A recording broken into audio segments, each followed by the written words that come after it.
ಶಿವಪ್ಪ ಕಾಯೋ ತಂದೆ ಮೂಲೋಕ ಸ್ವಾಮಿ ದೇವ ಹಸಿವೆಯನ್ನು ತಾಳಲಾರೆ ಕಾಪಾಡಯ ಹರಣೇ ಶಿವಪ್ಪ ಕಾಯೋ ತಂದೆ ಮೂಲೋಕ ಸ್ವಾಮಿ ದೇವ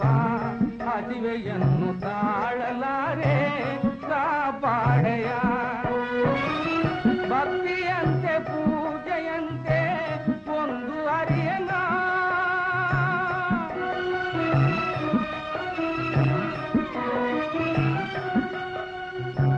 ಭಕ್ತಿಯಂತೆ ಪೂಜೆಯಂತೆ ಒಂದು ಅರಿಯನ ಪಾಪವಂತೆ